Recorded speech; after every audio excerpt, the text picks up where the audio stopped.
everybody for coming. It's just a funny night. It's Thursday, but it is the kickoff weekend for Upstate Art New York, so it's kind of an exciting art-filled time we're about to go into. I want to welcome you all to the Climate James Art Center for the Arts. I'm Jen Dragon, Director of Exhibitions. I'm pleased to present this talk about this current exhibition called Pixerina Witcherina Magisterium, curated by artist Julie Heffernan. And today we have writer Natanya Rosenfeld. Yes, there we are. And we have two of the exhibition artists, Joan Bankemper and Lynn McNutt, who's over there. Okay, good. And anyway, on behalf of the Woodstock Brotherhood Guild, I want to thank you for supporting quality arts programming in our community. And I want to introduce you to Julie Heffernan. Thank you.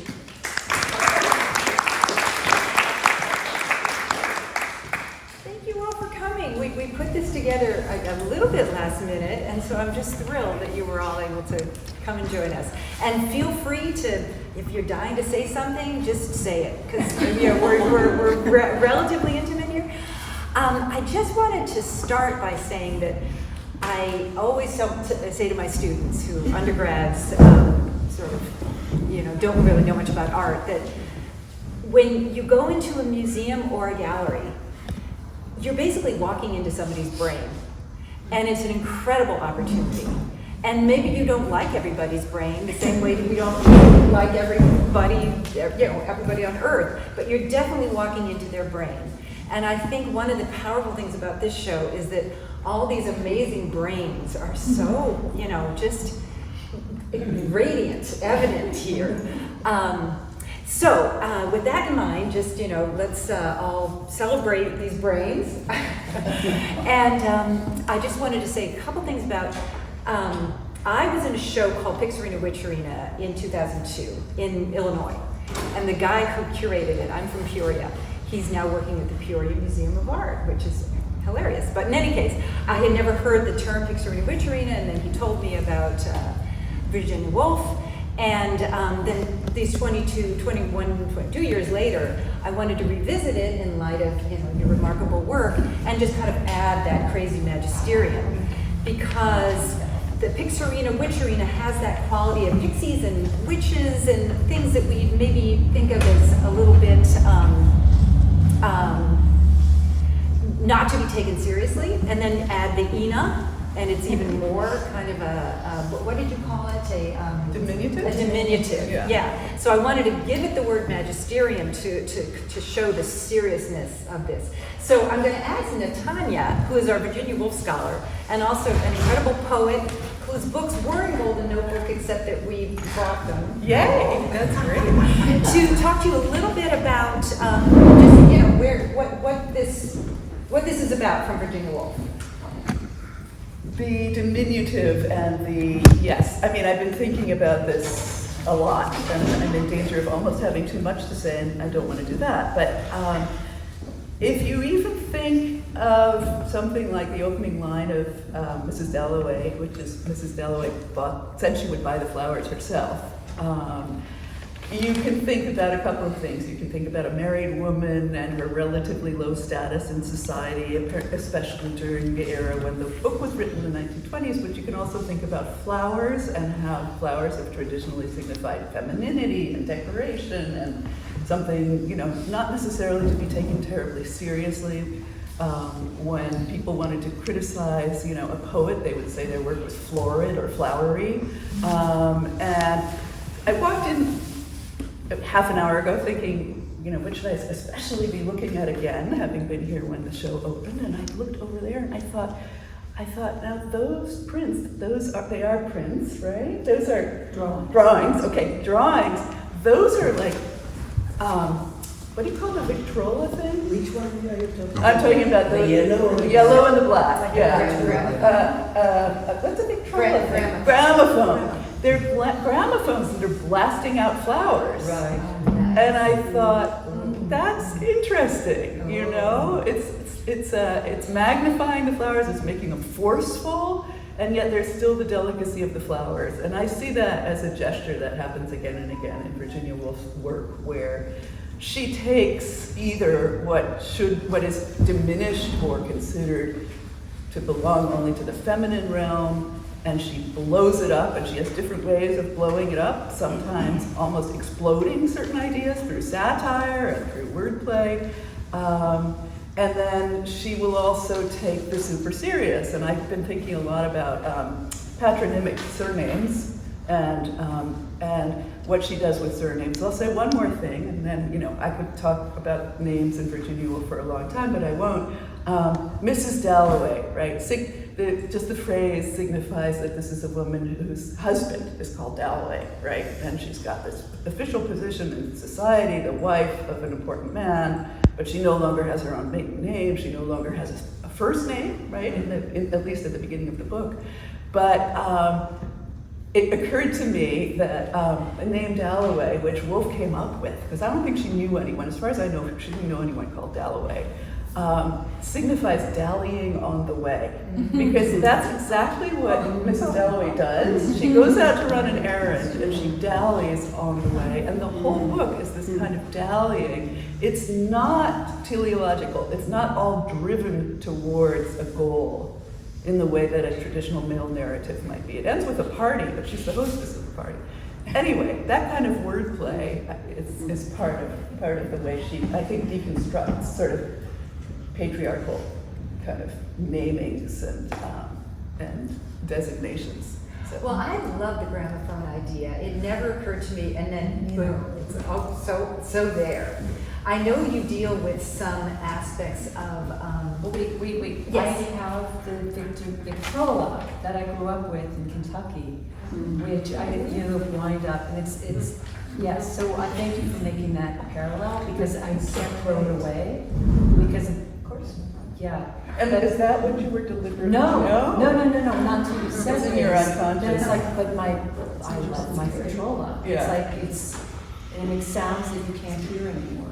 So Well, anyway, jumped in. Joan was saying that she comes to her work, and I'm going to let you, by breakage, by destruction, which is a kind of a way of speaking irreverently or disobediently, which is a version of loud, because it attracts notice. So do you want to talk about that? I've been making these. I've been my career, my art practice. I was making gardens, coming from the academy, and then what happened? I thought I'd make vases because I needed to make money, so I thought I'd make vases, and I thought breaking dishes, getting shards. There was something very satisfying, and before I had a nipper and could really facilitate a breakage, I literally smashed them. So and there's a lot of reasons to be angry as a woman. I can, as a feminist, and especially in 1990 when what was happening in the art world with a lot of men, and still seeing a lot of sexism. Sorry, this is not where we want to. No, this is great. I want to ask, how many women here have had some trouble?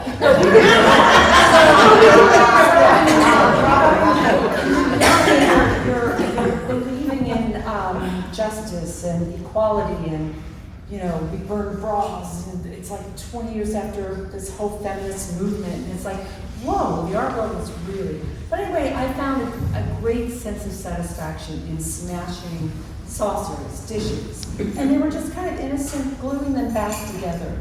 And as there was a healing process, most importantly that through the breakage and through the transformation, through the exercising my anger, I could recreate something new out of these beautiful dishes that we've all had to do dishes, and there was a list of chores. But that's, I don't know if that. No, that's beautiful, and that brings us to the idea of play. Well, I have to tell you, Joan, I don't think I've mentioned this to you before.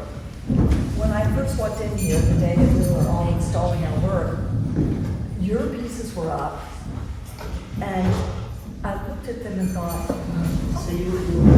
oh my gosh, I had several deaf family members, and the ladies in my Southern family, you know, of course, they were expected to do embroidery or play the piano or make artwork, but artwork within a certain parameter.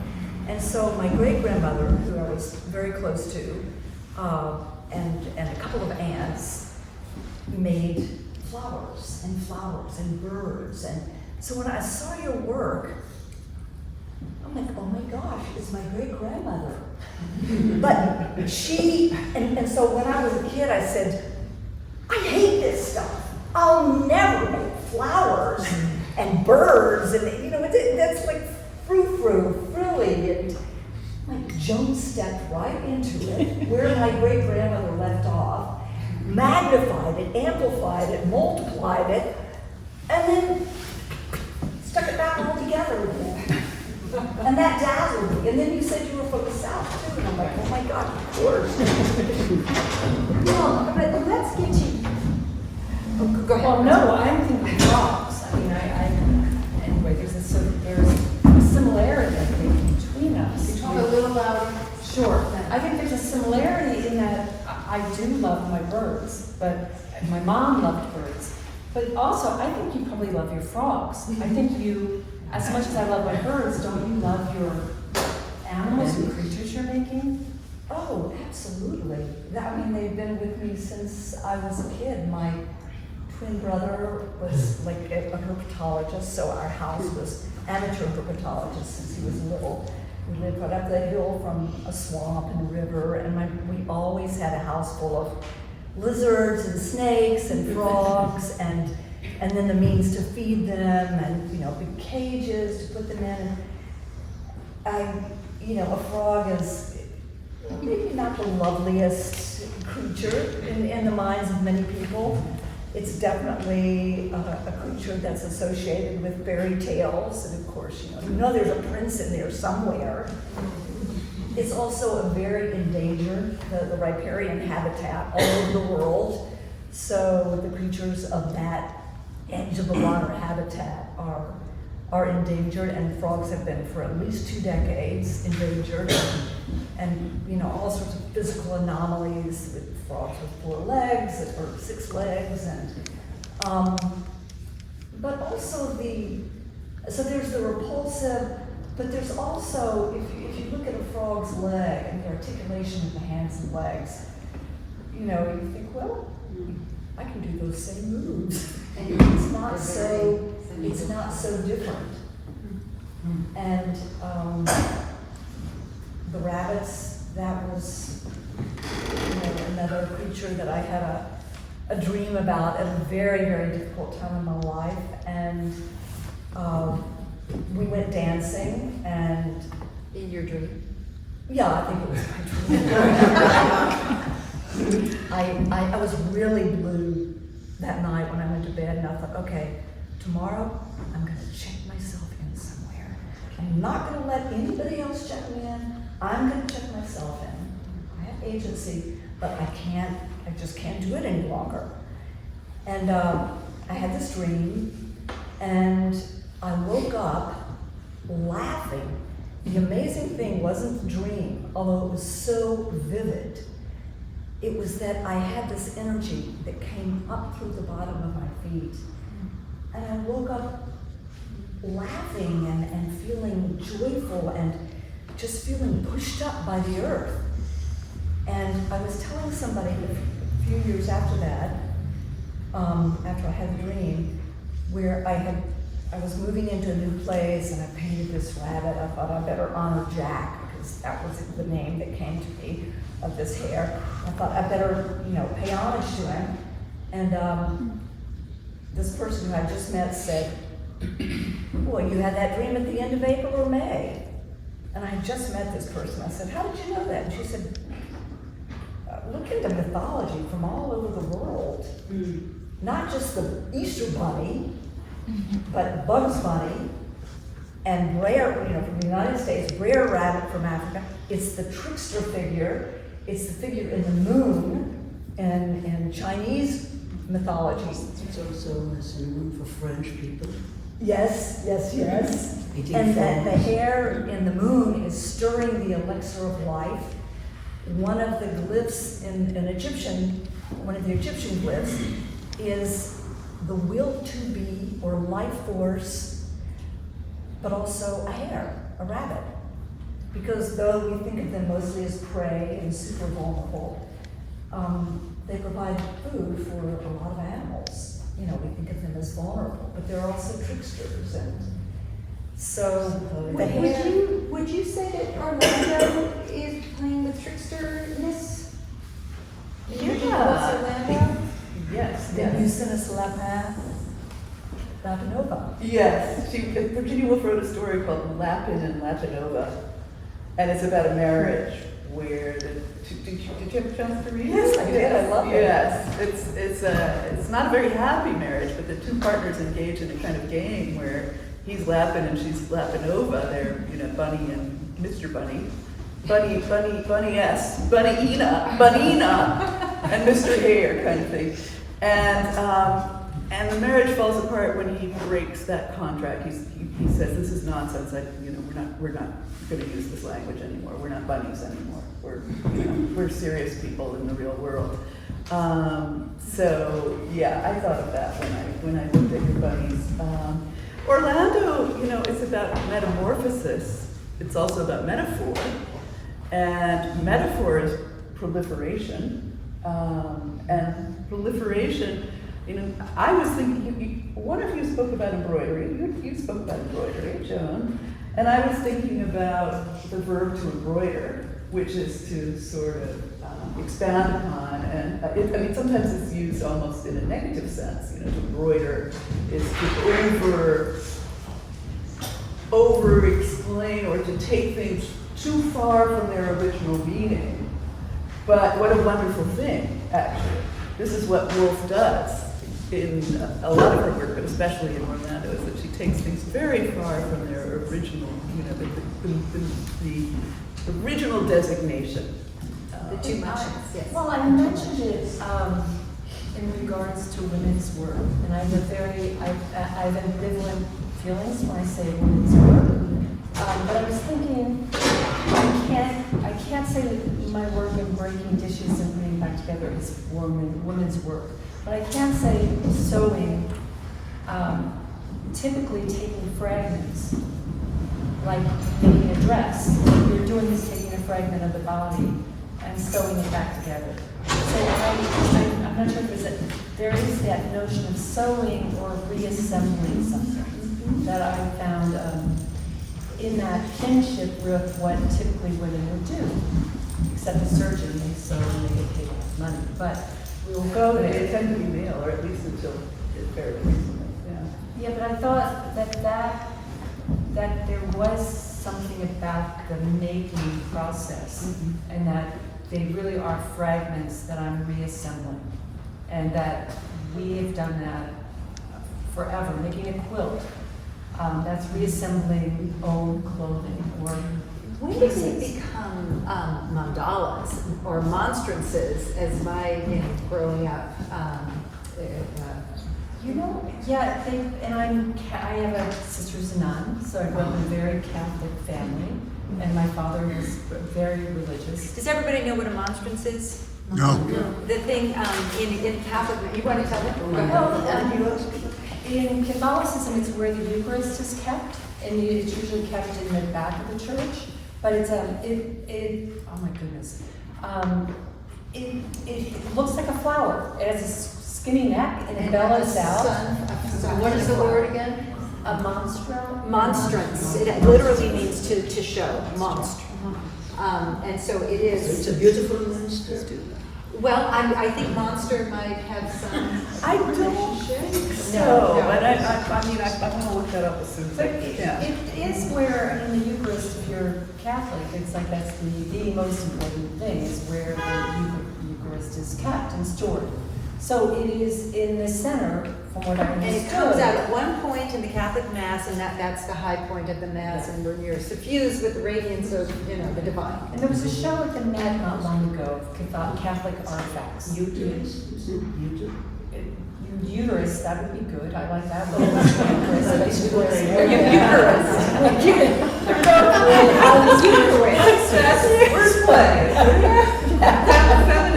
Eucharist, okay. There you go. But I think that where they came from, it's a really, I don't know where it came from. And I didn't know there wasn't that association. I thought I was putting together this kind of internal circle, a meditative quality of like a circle that's going out and out and out. And then it's sort of like a bee. A bee can go around there. But it was through play, it was through nailing one of them. I nailed it 2 years before I did this Wait, series. literally nailed it? No, or I had to you come up got with a it? body of Oh, work. got it. So you just say like, okay, you're having a show and you're coming up with a variation of, you have a theme, but it's gonna be teapots. Things are gonna be coming out of the teapots and I'm gonna just, and then I was like, years later, I was like, well, this worked. It wasn't that extreme. So it was like steam.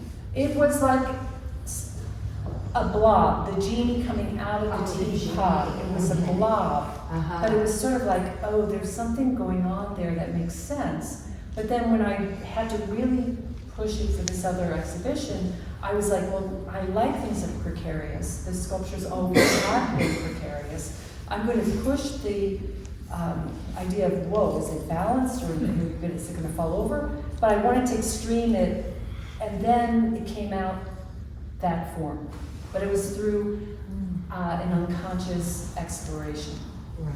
But also an explosiveness is in there, to go back to that kind of urge, that primal.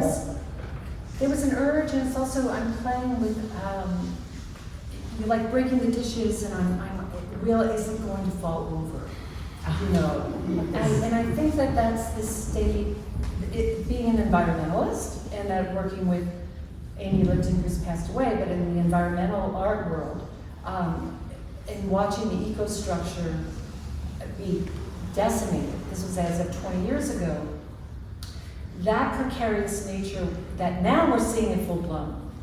But I paralleled, I'm challenging myself to stay balanced, but I'm also challenging the viewer. It's a feminist thought, look where we are today, for God's sake. We're losing ground, and that this precariousness is coming to a head.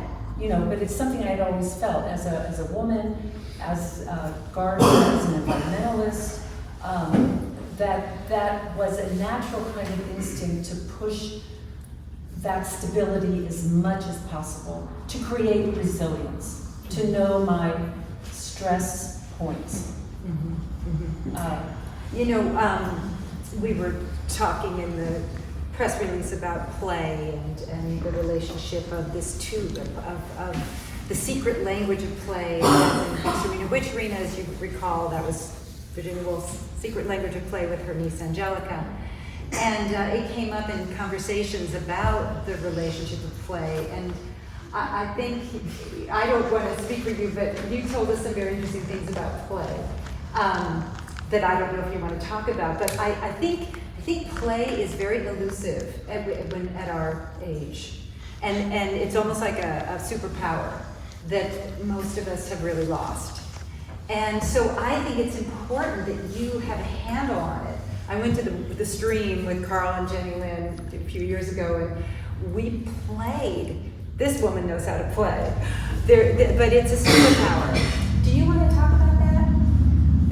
That at the Sacred Well, Pond? just any aspect of play that informs your work, that keeps you going, or maybe that the word doesn't work at all. I think play is essential for the imagination. I think one of the essential ingredients is anthropomorphism, empathy, and curiosity, and they're all really related to the imagination, because I think there really isn't imagination unless you can empathize with another creature, with another, or anthropomorphize that rock that also looks like a crocodile head. It's the genesis. I mean, Michelangelo talked about it, you know, the plaster falling off the wall. No, it's not plaster falling off the wall. There's a cloud. It's a chariot in that cloud. It's 6 stallions and a chariot in that plaster that fell off the wall. But I grew up in a big family, and we spent a lot of time in the woods, a lot of time at the water, and not just physical play, which I think is so important, but in knowing your body, the body of other creatures, and its limits, its power, and not being afraid of that. But play also with language. My brother and I had a lot of words that we made up as children. And then my sisters later on jumped in. And we still, among ourselves, recognize these words. They can be little triggers for conversations because they conjure so many memories. So I know that that's a big thing for you. I think play is disobedience. And I think children play on the floor a lot. And once you're on the floor, there are things you can do that you can't do in chairs or standing up. And when I first saw the title of the show, I confused the relationship between Virginia Woolf and her niece Angelica Bell with the relationship that Woolf wrote about elsewhere, that she and her sister had, or her closest sister, Vanessa Bell, who was a painter. They used to sit under the table while the adults were at the table, making up stories and making up their own language. And I was thinking about this whole idea of what goes on above, you know, at the table, and what goes on under the table. And under the table is a little bit like under the radar, you know. And if you make up stories under the table, you're doing something covert, something subversive, and something that Woolf then thinks about later in her life. She goes back to it and she remembers this, and obviously it played into her own work. I also think Woolf, by the way, is never more earnest than when she's playful. Because I think for her, play is a serious way of taking down authority and rebuilding and recreating. One more thing, she wrote quite a bit about teapots and teacups, because she was brought up to be the good Victorian daughter. And the women served tea to the men, or the girls served tea to the men. And then the men engaged in witty conversation.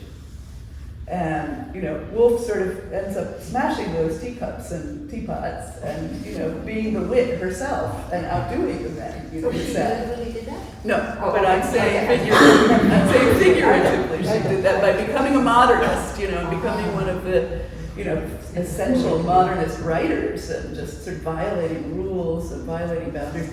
I couldn't help when you were talking about the art world in the 1990s and you were talking about breaking teacups. I was thinking about Julian Schnabel, who was like this masculine, you know, Hulk of the art world right then. And he did things with saucers, right? Yeah. But what you're talking about is a kind of breaking and then recreating, which I don't see in what Julian Schnabel was doing.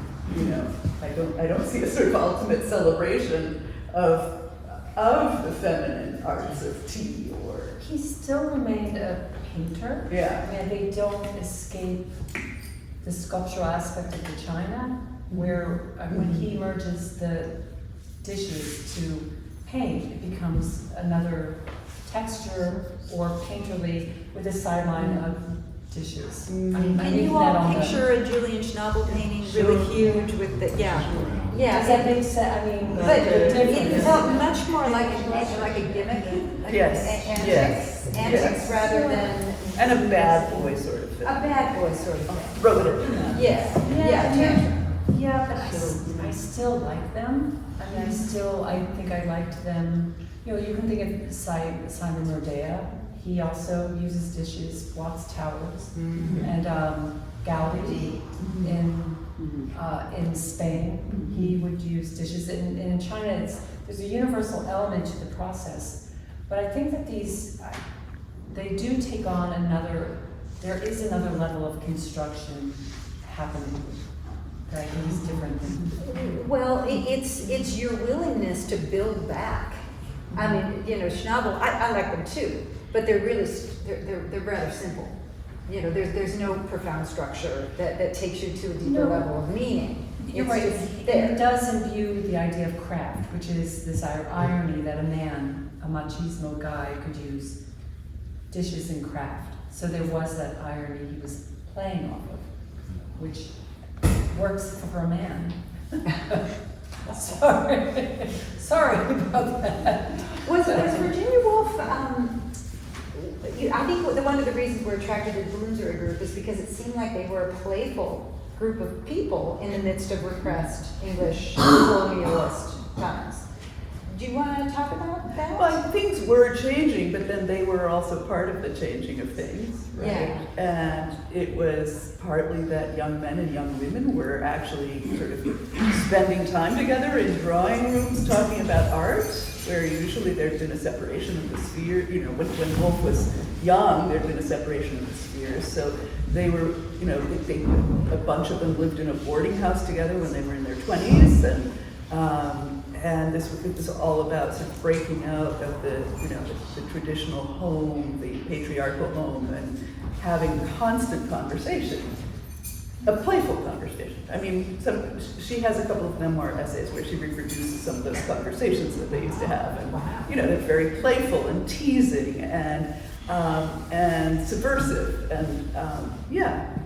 I got from your book that Light and Strachey was a little bit mean. Lytton Strachey? Lytton Strachey? They all could be a little mean. Virginia Virginia Woolf could be a little mean. Okay. Yeah, Okay. absolutely. So this was a high level of play where they were on their guard. In a certain way. I mean, wow, I'm in danger of embroidering again, but there's a moment in Mrs. Dalloway where Clarissa Dalloway is sitting and she's repairing her dress. Oh, and by the way, I also wanted to say one of the characters in Mrs. Dalloway is a milliner. She's a hat maker. And to me, she's a hero in the book. I take her from being a minor character into being an important character in the chapter that I wrote on her in my book on Virginia and Leonard Woolf. But there's a moment when Mrs. Dalloway is repairing her dress for the evening's party, and she's sitting there with her needle, and her old suitor, who has suddenly shown up that day, whom she almost may be married many, many years before, takes out, he sits there fiddling with his pocket knife. And she thinks, oh God, there he goes, he's always fiddling with his pocket knife, he's always done that. And I see her with her needle and him with his pocket knife, sort of engaged in this. And her maiden name happens to be Parry, so that she's parrying his knife with her needle. So it's also kind of an interesting Slap me, honey. That's nice. And I'd like to go back to the word play to say that the place where I am most interested in playing in my work is neither in the male nor in the female as constructs, as gender constructs, but somewhere in between, because those constructs have done each of us and societies so much harm. I mean, they've enabled us, obviously, to build so much, to create so much, and then they become outmoded, they don't fit any longer, and we have to keep remaking them. So where something participates in both male and female, metaphysically, spiritually, mentally, that for me is an exciting place. Can you point to one of your sculptures? And Probably the most obvious one is the big hair in the center. I call that figure Oracle.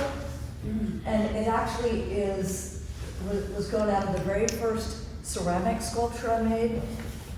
And I knew nothing about ceramics,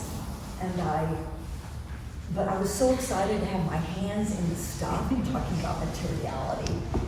And somebody had given me the key to her studio. She said, come in here anytime and just play. So I had no do's and don'ts.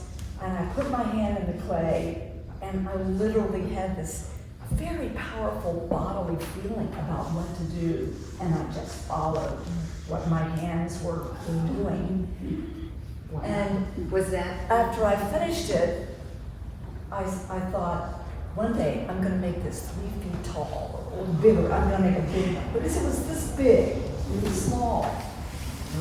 And I wanted to do one thing that fascinated me about ceramics is like, wow, you can go inside and outside at the same time. So the painting is all outside in a way. Yes, you can push a hole in the picture in there. But there is the implacable plane of the canvas. It's like here you can push inside and make protuberances inside, concavities and convexities. That was thrilling to me. And this figure is called oracle because it has a lingual element. So, you know, maybe it's a phallus, a clitoris, a tongue. So it speaks like the oracle. I had a show in Virginia a number of years ago, and I had a number of these hairs in different sizes and dispositions, and I heard some giggling at the opening, and I turned around, and there were 4 little children standing in front of the hairs. They were just the height of the member in question, and it was like their personal joke. The adults couldn't see it, they were too high. Under the table. Yes, The member in question. Yeah, this really makes you laugh. It made Oh, me I'm smile. so glad. Yeah, but Because it's- I really wouldn't like it in my garden. I thought this is a gardener. It's a guardian. It is a guardian. Yes, it is a guardian. Would that pertain to Mami Wata? Do you want to talk about that a little bit? Did I get the name wrong? No? No, That's what I you remember it being. didn't get the name wrong. Mami Wata. We were just talking about Mami Wata. So what is it? Addie, could you tell what Mami Wata is? Who she is? What they represent? It was really the chiropractor.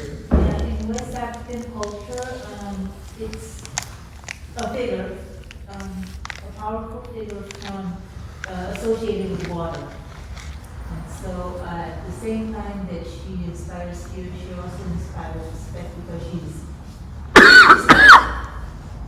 in some way. I think you can. She's fecund, right? She is associated with fertility, prosperity, money, children. Can you describe her for the audience? Yeah. Yeah, I know Yeah, some consider it like the goddess of the water, so she has a fish-like figure. hard to see or Is she always in the same form, or does she take different She forms? takes different forms depending on the culture. Is she tall or is she broad? She's usually tall. Tall, okay. Usually tall, definitely a female figure. Sometimes she's associated with the water, sometimes she's also associated with earth, which would be like the spirit of the forest, for example, called Dansa, which is the same figure. And in the forest, she's like, she has like hooves, like horse legs, but it varies from culture to culture and ability to. Now, do you? And she's a multicultural figure too. Yes, right? yes, she's present in multiple cultures throughout the region. European, Indian, Lakshmi, Yes. and Asia. then of course in a number of African cultures. Does that weird one there with the hoof, does that relate to Mami Wata at all in terms of these different kinds of appendages, would you say? Maybe in terms of fecundity, and the breast could be balls, you know, and so there's a little trading around of that. And I think that fundamentally every exchange we have with another human being or with another creature, we're transformed by that. I think if we could have some kind of imaging process where I reach out to greet you, you look at me in a certain way, we lean towards one another, all of that constitutes a very powerful, I don't know the words to use, vibrational, transformational thing that goes on in each of us at a psychic level. And I think also it's maybe enhanced by the fact that I'm a twin. So I've never really been alone. I'm always attached, even though I'm not a biological mother, but I feel a kind of physical attachment and porosity of boundaries. And I think there's much more porosity between us and between our fellow creatures, who are now everywhere endangered, than we want to admit in polite conversation, in rational conversation. But it's a thrilling area, and scientists are corroborating every single day all our commonality in terms of feelings, in terms of intelligence, in terms of adaptive evolutionary biology. You know, we're the same DNA with a minor difference. I want to open it up to questions in just 1 second, but before we do that, do you have practices in all of your work that jumpstart joy or something on the way towards something that will lead to the ecstatic? That you want to talk about? I'm thinking. Could I just embellish a little bit on that question? Of course. Because I've always thought, you know, I'm really somebody who loves the aesthetic. You know, it's spirituality and, you know, like the epiphany. But I thought, okay, that's a flaw in me. That's not really such a good thing. Virginia Woolf said, I was just reading this the other day, she said, it's not really the ecstasy, it's rhapsody, rhapsodic. And I meant to look that up. I didn't get a chance. But we have Natalia.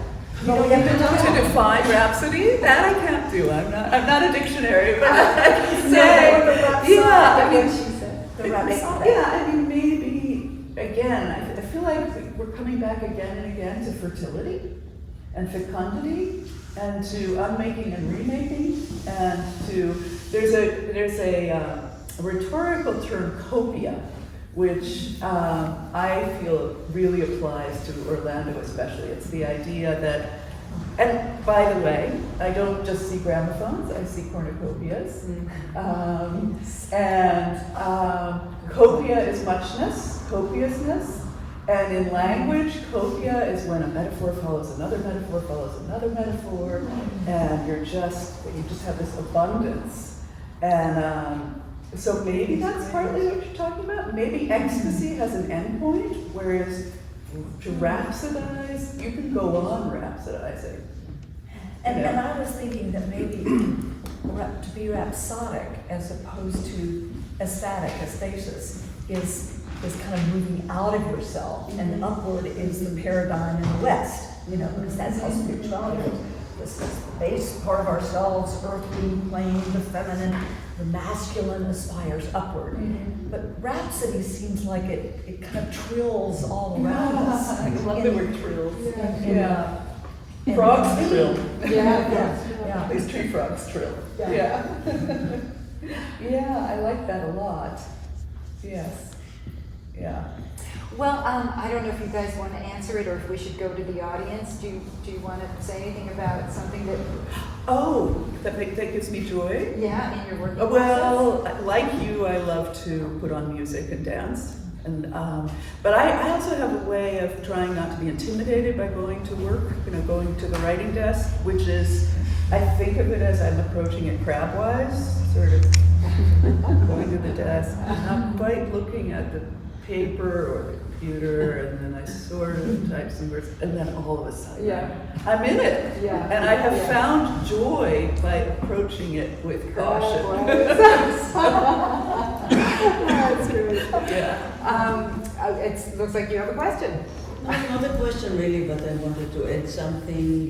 You were starting this conversation, talking about the imagery of John. How do you pronounce your second name? Bankemper. Bankemper. Yes, and she made the musical instrument there, and you said that about the imagery of Virginia Woolf. And I thought, really what came to my mind, because I actually photographed it just before, that it's really a manifestation of synesthesia, which means manifesting the sound. Yeah. And this is what I saw the metaphor in it, synesthesia. And what is great about Virginia Woolf, that her imagery is so bold that she can describe, flower coming out of a trumpet. Right. And this is very beautiful because this is where the arts meet. Yeah, nice. Can I just eat something? Of course. Yeah, so the title for today's conversation, Oh, yes. The World Inside a Grape, is that where Life Inside a Grape comes from an essay of Woolf's called A Sketch of the Past, in which she tries to remember her very earliest impressions. And so she goes back to almost babyhood, and she says, she's describing the sort of atmosphere. She says, what I remember is lying half asleep, half awake in bed in the nursery at St. Ives, hearing the waves breaking, sending a splash of water over the beach, hearing the blind draw its little acorn across the floor, and then in a few minutes she gets to synesthesia. But she says, the intensity of this first impression, the impression of the waves and the acorn on the blind, the feeling as I describe it to sometimes to myself, of lying in a grape and seeing through a film of semi-transparent yellow. And that's how she remembers. And then she goes on to say, if I were a painter, I should paint these first impressions in pale yellow, silver, and green. And remember that her sister was a painter, and they were very, very close. There was the pale yellow blind, the green sea, and the silver of the passion flowers. I should make a picture that was globular, semi-transparent. I should make a picture of curved of shells, of things that were semi-transparent. I should make curved shapes showing the light through, but not giving a clear outline. Everything would be large and dim, and what was seen would at the same time be heard. So, yeah. Apropos synesthesia. Yeah. Because we always want to describe. Yeah. We paint a musician and we would like to express the music. Yeah. But anyhow, this is what I saw like in a scheme of music. So, anyone from the audience want to add anything to the conversation? Ask a question? I'd love to hear from you. Quarrel with us in some way? Please tell us what gives you joy. Tell us how what you gives you play. joy. How you play. I have a question, which is, Jenny, Lynn, you were saying in response to the female, what's the name of the Mamiwata. Mamiwata? You said that it's also, the Mamiwata also shows up in European culture. Where? Well, the influence in one of the strains of influence in this figure of Mamiwata, and of course there's a lot of speculation because it's an entity that has evolved over hundreds of years, are the European cultures associated with water. Undine, the mermaid, and Undine, the underwater female creature that undulates. So, when Europeans were in West Africa, they met cultures that had a lot of deities rich in, as with European cultures, rich in natural phenomena and qualities. And then the Far Eastern and the trading people that came across, thinking of the Lebanese and Middle Eastern, they had their own deities. And those influences were huge. Like Lakshmi, I'm thinking of the Hindu. Some of the Hindu deities with supernatural powers, the sirens. Right. You know, I'm going to just use this opportunity because Ruth Marten is not with us. Yes. When we were installing the show, I mean, I knew I loved these three artists, but it was when all the work was together and, you know. What happened to her? Pardon me? What happened to Oh, she's in New York. Oh, she's in New York. she's She couldn't come. She couldn't come. But it was when I started to arrange the work, Good. you know, do the curatorial, you know, job, and started to see, starting basically from this piece by Joan, and going around clockwise, that I am inclined to the narrative, so, you know, forgive me for that, but a kind of story unfolded for me.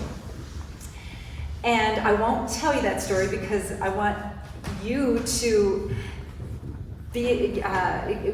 jump into the work and make your own story.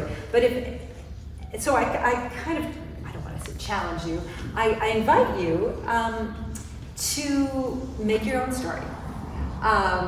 You know, either off the cuff now, or, you know, when you come back to look at the show. But there is very much linkages between all of this work for whatever that's worth.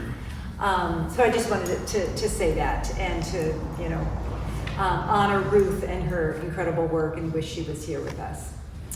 But any other questions, thoughts? Yes.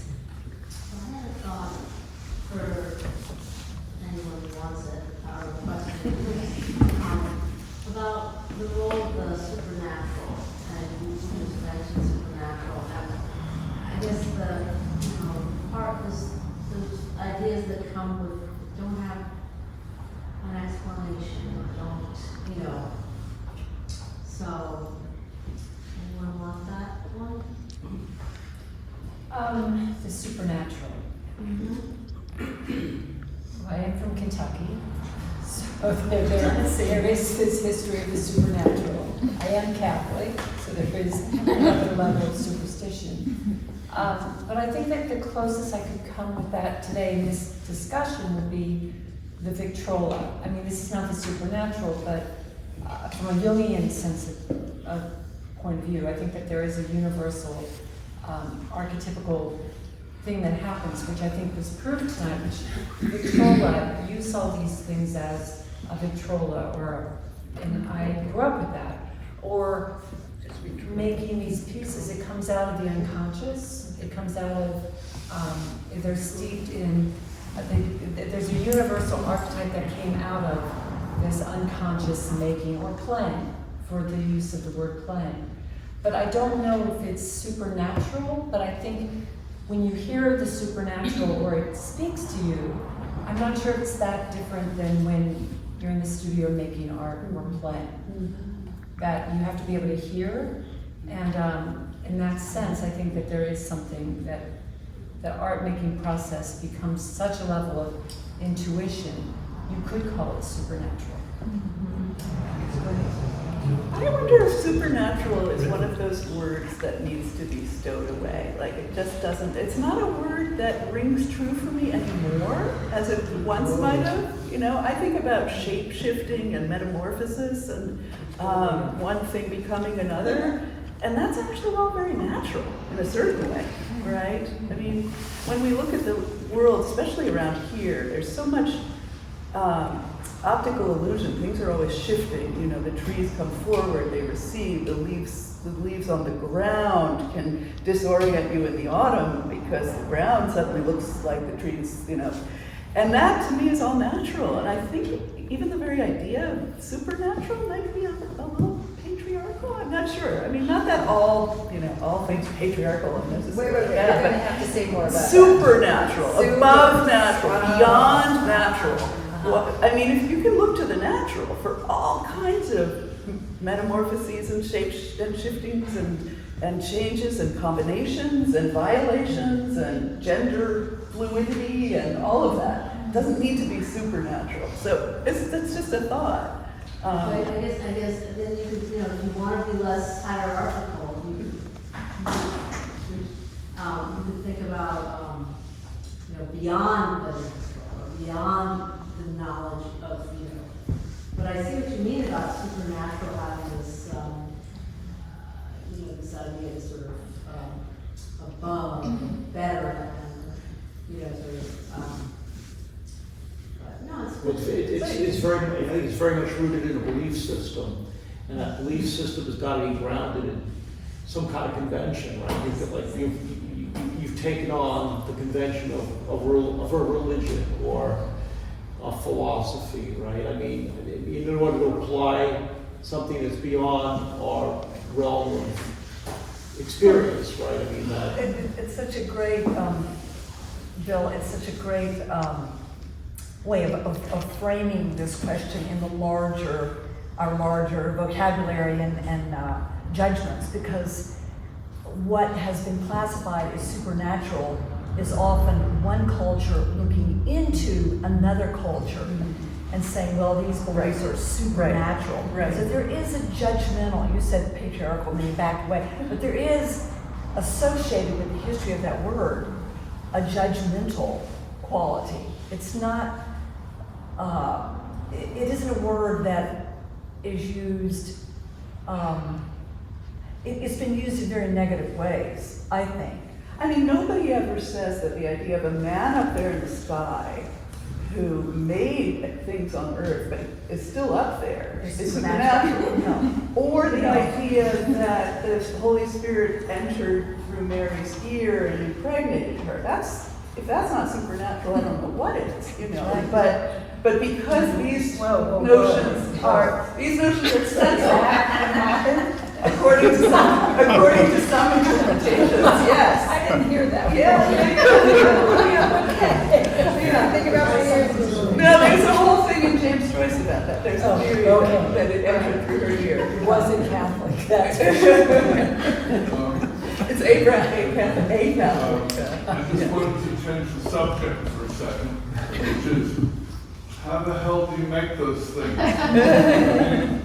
Do you just take a lump of clay and then you get all these negative spaces? Does it take 10 minutes? Or what's it made out of, and how hard is it to do?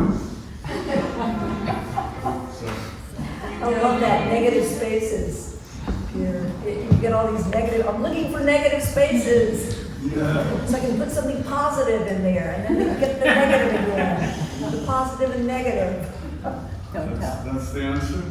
Well, Like you make one arm out of like an arm and then glue it on, or how do you? It's a good question. Yeah, How it is a good like do you question. start with a face or? no. And sometimes I'll look at particularly this last piece that I made, the white dish on the right, and I'm like, how did I make that? Because I don't know, really. I mean, I don't mean to cop out like that. It's just, I begin with the biggest mass and the mass on the bottom. And you don't have that long to work because the clay dries out. And if it's all interconnected rather than assembled in components or elements, But do you do it reductively? reductively, You do it reductively? You just take Well, a big that's a lump great and take- question. It and isn't- then frog it it isn't here just like a additive. Michelangelo thing or something? well, it's additively at first, and then, maybe part of the haunch or a leg will dry and I'll have to chop off part of what I've made, or I'll have to chop off a whole frog and while keeping the rest moist, so I can put another leg on or another frog. So the more complex they become, the more you have to kind of go back and forth. You can't just keep adding. You have to cut away. It's interesting. Do you fire them after the form is made, or do you sometimes fire and then add on? You can't do it? I'd like to be able to do that. I've been I mean, like rational different pieces enough to that do you that. sort of puzzle together and build on top of it? Well, back to this piece.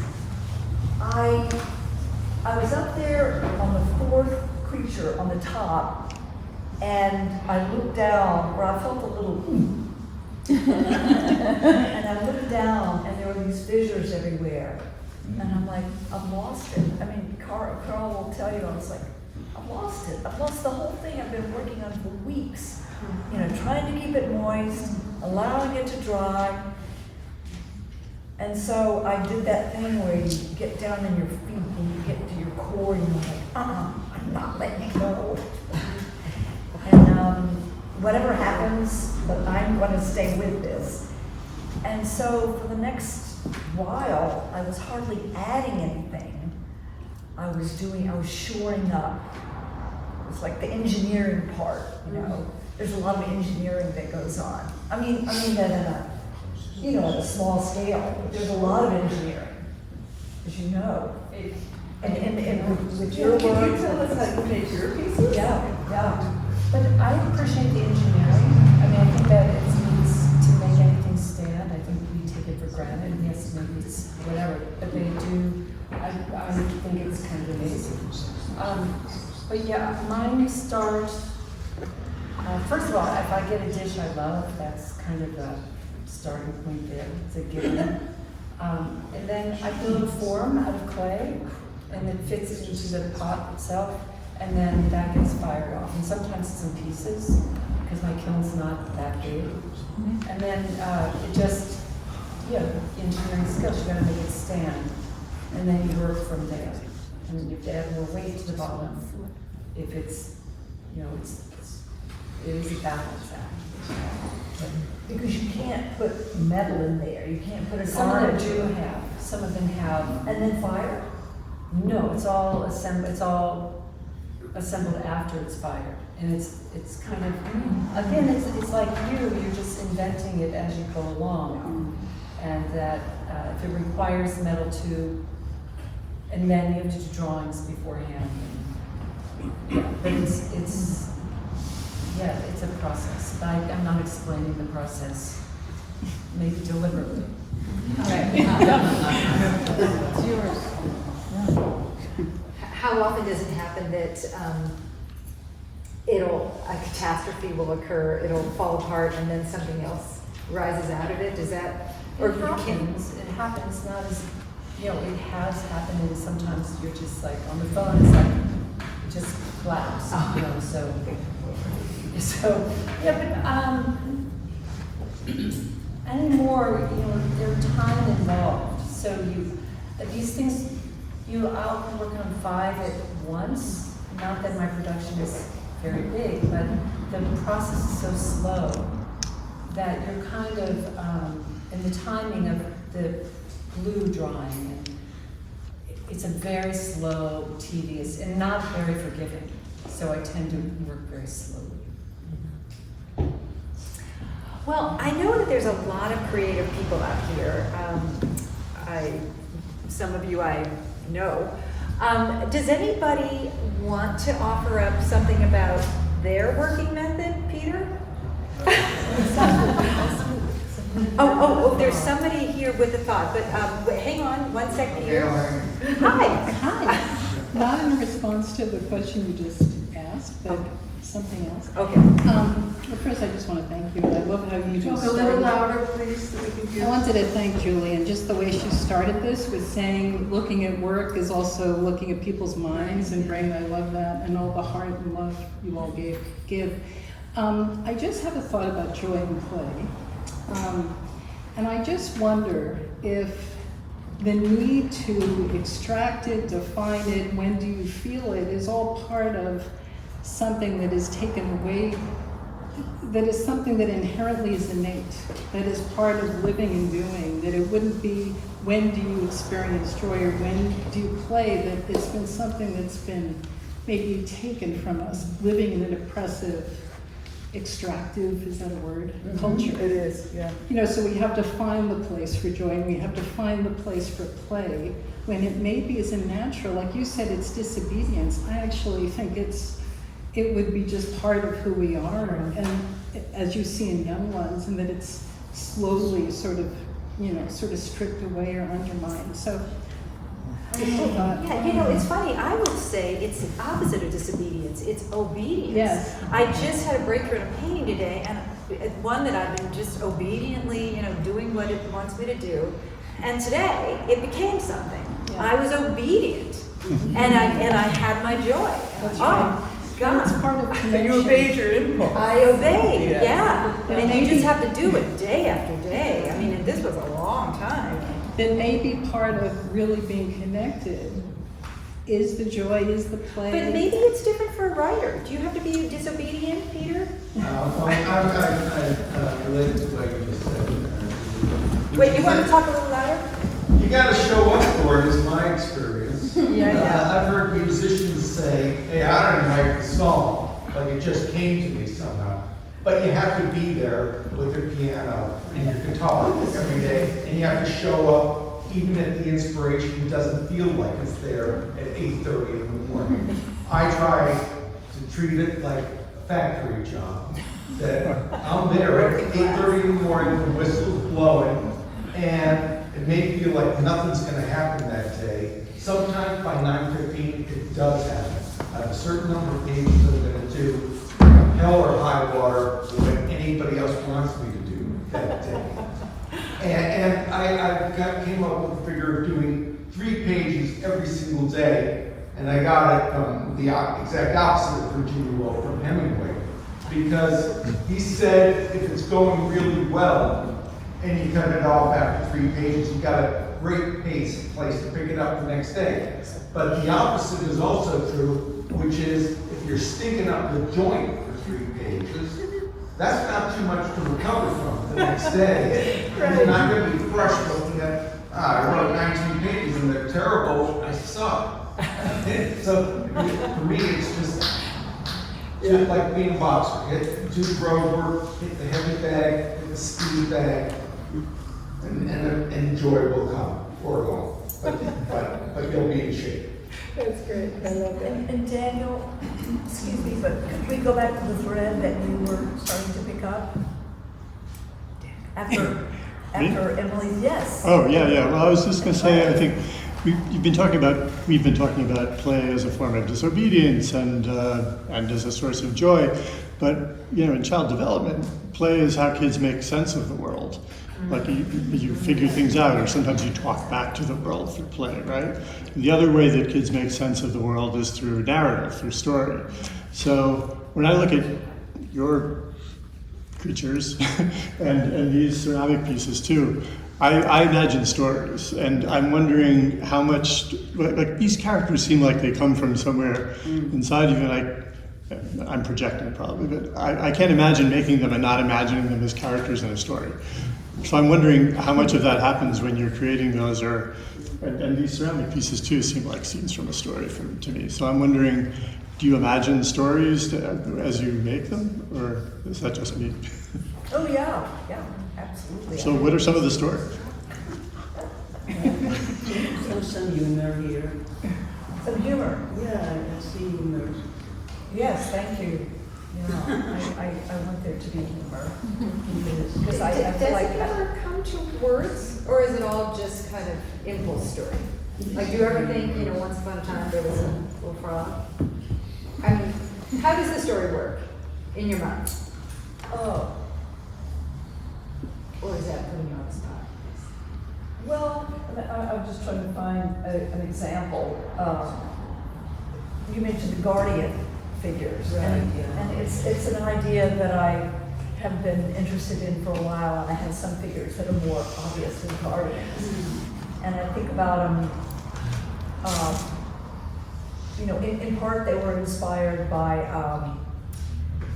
the Chinese tomb guardians and earth spirits, and these came from animistic times in China, from the Tang Dynasty, and they guarded human beings when they were traveling between worlds, the world of spirit and the world of flesh. And they also guarded the creatures of the earth. And they were amalgams of many animals. And I thought, I want to make a modest contribution to this very, very long tradition. Because I imagine that animals also are thinking about, in some way that we can't comprehend, about their lives and the lives of their offspring, and we need new guardians to safeguard against ourselves in a way. We need to be able to speak to them and communicate with them. And so some of the guardians I've made are horned and toothed and claws, very fierce because they're guardians, but at the same time they can feed 18. They're multimammias. The Sphinx is a figure that's always interested me, the multimammias with many, many breasts, kind of literalizes the idea of nurturing. I think there is another name for it. It's Many names. One of them is hybrid. Hybrid? Hybrid instead of amalgamation. Oh, yes. Hybrid Right. is the name referred to in art, history of art, because men always combine animals together. Yes. It starts very early on the Greek mythology, man and horse, etc. Right, so that's a So- kind of play. Yeah, so there is a need here to bring them together. So this is a funny one. It's very I didn't want to put a head on a lot of it. association. It's a very funny on this. I put a stupa up there, Yeah. kind of an architectural element. It's where it's the reliquary, it's the, what do you call it, the monstrance. It's the monstrance. Yeah. It's a beautiful monster. We have time for maybe one or two more questions. Jonathan. So I just, it occurred to me to put in one good word for adulthood. I feel like the play is this thing that has been wonderfully extolled by all of you, and yet we can't go back there, right? You have to be an adult, and one of the things that is bringing us all here is that you've given structure and form and some sort of vessel to play, And so I just think that should be said. The difference between somebody who just plays and somebody who makes art out of play is kind of important. I don't know what we're going to call the person who just plays. Is that a hobbyist or? The guy riding his bike around the playground, around the parking lot over there. Yeah. Did you I also see think him? there's a double consciousness of play Little and formless non-play. there. Sorry. No, there's a double consciousness. Just like in the theater, you're looking at an actor and a character. In a play. You're suspending In a disbelief play. while you're not That suspending has- disbelief. This is what you're doing as an artist too. If you were just playing, we wouldn't be here. That's all. Can I take advantage of this? Oh, I'm sorry. Oh, I'm just saying, thank you. Very good point. Can I take advantage of this moment? And since Sarah Czar actually gave me the first and only semi-supernatural experience of my life when you did that thing. Oh, right. How did you do that, Sarah? There she is. Maybe you guys are as curious about this sort of thing as I am. You mean the key, right? Yeah. That's actually, I have one with me. Oh, can you show us? Sarah, come on up, Sarah. We're going to have to resuscitate the word supernatural. So oddly enough, this is something that I've been using a lot lately. This is an old family tradition of mine. I've been using this a lot to help inspire change in people's lives. Oh, chair. Oh, all right, thank you. Okay, please. This is a regular skeleton key. If you'd like to inspect it. This is not a magic trick, I'm just treating it. So I've been using. What does it look like to do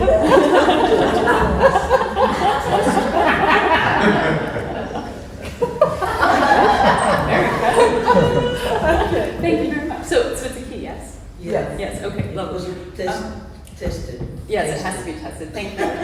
Experts. So what we do is, in my family, we have this tradition of using this key in whatever way it's the most useful to us in a moment. And I've been traveling around lately a lot, having adventures and finding people who are ready to make changes in their lives or create something ambitious that they're a bit trepidatious about. And so I've been using the key as a tool lately to kind of inspire people to go for what they truly deeply want to express anyhow.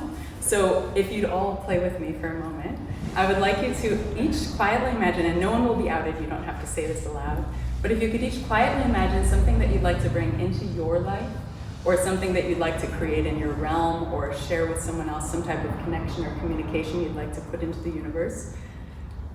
Please imagine that now. And once you have something in mind, just give a little nod. Okay, now hold on to that thought, everyone, if you would. And I will need one honorary designated wind. Would you be the wind for us today? Yes. Julie? Thank you. Actually, Edwina, you be the wind. No, okay. Okay. So holding in your mind the thing you'd like to create, and use, of course, I'm sure it will be gorgeous. What I'd like you to do in a moment when I tell you, I'm going to have you blow on the key. And when this happens, I'd like for you to blow on the key in a moment when I tell you. And as this is happening, if you could all imagine collectively that you are also blowing, this is your wind. And if the key responds, you have the potential to create or draw whatever you've held in your mind for yourself, for the world, whatever it is. So if the key responds, then this collective creative potential that we're building here together right now is a possible source for you to bring your visions into the world. So Julie, if you would, give it a little blow. Thank you. All right, now everyone watch the key.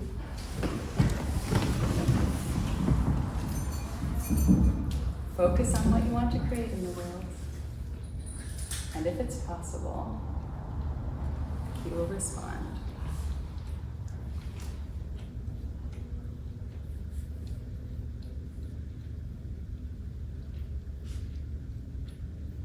Are you imagining what you want to create? There we are. Oh my God. So it's possible. Go out and do that. Whatever you just imagine.